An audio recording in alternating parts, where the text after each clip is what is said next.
He's Chris Mannix. You can go to SI.com and read his mock drafts. Sports Illustrated senior NBA writer. He joins us now. All right, give me the top 3 rumors for tomorrow's draft. Well, I mean, number one has to involve the Lakers acquiring DeMarcus Cousins. You know, you'd have to have lived on Mars to not, be familiar with this story by now. And it took another twist yesterday with that interview George Karl gave where he was given several opportunities to deny the reports that he had been shopping DeMarcus Cousins to throw his full-throated support behind DeMarcus.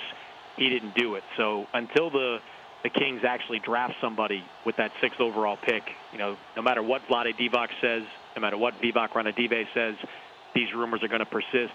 The second one I would think is that there are legitimately 3 teams, Dan, that could move out of the top 10. And that starts with New York at 4, Sacramento, as you mentioned, at 6, and Charlotte at 9. I can't remember a draft in the 15 or so years I've been covering it that this many teams were realistically possible to get out of the top 10. And the third part of that is who's going to come in and jump up and get it.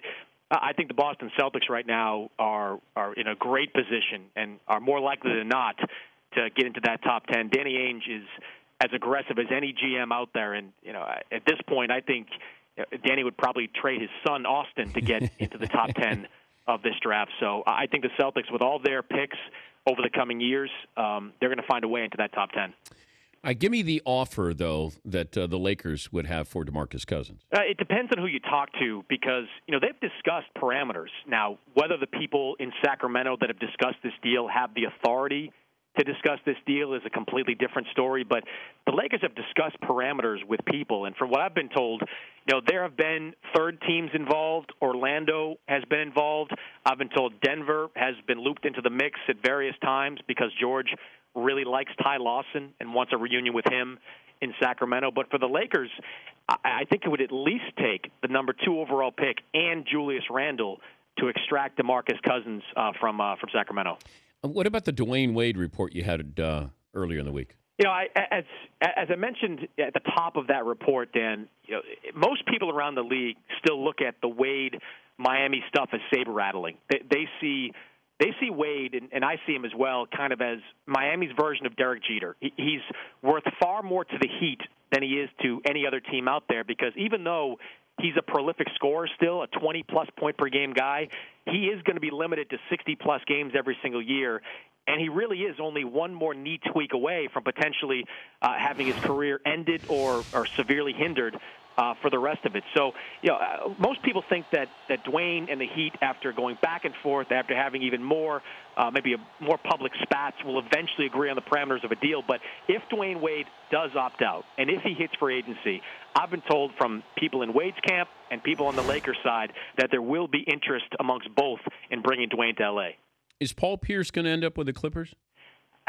I think so, as long as at this point of his career, Pierce isn't motivated by money. The Clippers can't give him much. I think it's something like the $3 million exception that the Clippers have, whereas the Wizards, I'm pretty sure of the numbers now, it's around $6 million per year that they could offer him in a new deal. But Pierce has made a boatload of money in his career. He's been a multiple-time max contract guy. L.A., as we all know, is home for him, playing for Doc Rivers, playing in a winning situation where he would step in and start right away and be a guy relied on to score in the fourth quarter.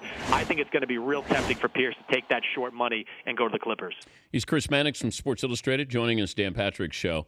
I guess biggest sleepers here, whether it's teams or picks? Well, I think a guy that is really appealing to lottery teams is R.J. Hunter. And, there are a few executives and coaches from lottery teams that, would really like to draft Hunter in that top 10, top 14, but they just don't know if it's too much of a reach. That's why you might see a team like Charlotte, which has had its eyes on Hunter. Hunter had a great workout for them early on in the process, move back to try to get an asset and be able to draft R.J. Hunter because he shot the ball extremely well in some of these workouts. And, yeah, the lingering concerns persist with Hunter. Is he going to be able to defend? He's got a really skinny lower body, and that concerns teams, especially at a position like two guard, which is getting bigger and stronger, it seems like, every single year. But he's a guy that's risen pretty quickly on some of these draft boards. And look, Kristaps Porzingis is right up there. Now, I don't think that that Philadelphia's going to draft him. I think Philadelphia's doing what Philadelphia does, and that's trying to bluff New York and Orlando into thinking they're going to draft him, so they trade up to get him there. But Porzingis is very well thought of in New York, and he could easily be the number 4 pick if he's on the board. But I'll tell you this much, Dan. If Porzingis goes number 4 to New York, and this draft's at the Barclays Center, they might bum rush the stage. I mean, honestly, I think Porzingis can be a really good player, and he might turn out to be the next Dirk Nowitzki. But he's going to take at least 2 years to become an NBA player, and Knicks fans don't have the patience for that. Oh, my God. By the way, who was Dirk Nowitzki compared to? Because everybody's compared to Dirk Nowitzki. So I mean, he doesn't really have one, at least not that I can recall in terms of Europeans, because he was one of the pioneers. I mean, he was 99, I want to say, and there really weren't a lot of Europeans coming out then. But we had to compare him to somebody because we're always saying he's a... it's hard to remember. That was... he wasn't compared to Larry Bird, that's for sure, coming out. But he was a perimeter shooting big man, if you can think of those. That wasn't Keith Van Horn compared to Larry Bird? Yeah, he was. And look how that worked out. We're seeing this different style with Golden State. A lot of sports, the champion, we try to emulate. It's a copycat league in some ways.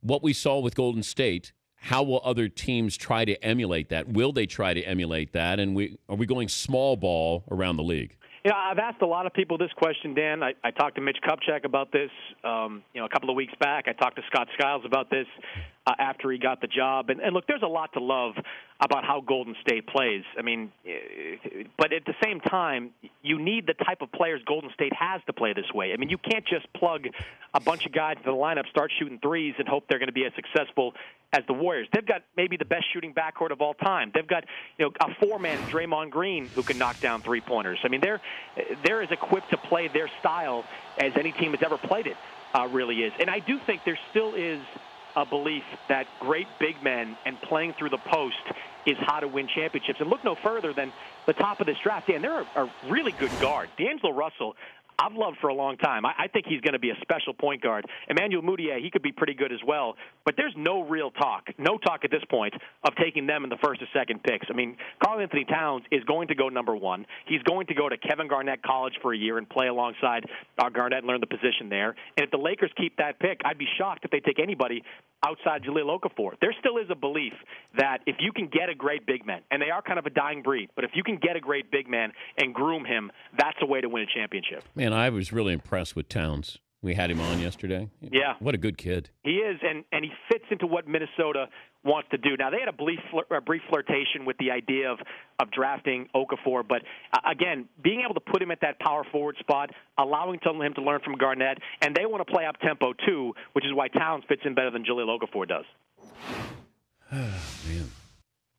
Oh, by the way, with Kevin Love, when do we know what Kevin Love's future is going to be? It'll be, I believe, either June 30th. Yeah, it's got to be June 30th when he has to opt out. That's pretty quick. But he's going to opt out. I think that's, from what I've been hearing, it's an opt out, and then he's going to seek that long-term deal. Now, I've been asking around whether he would try to take the route that Jimmy Butler seems to be trying to take with the short-term deal.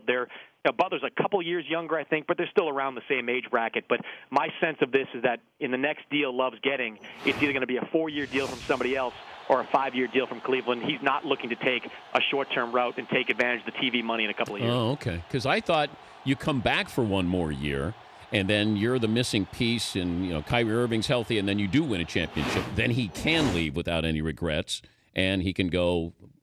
Okay, best guess where he ends up then. I've always said I think he's back in Cleveland.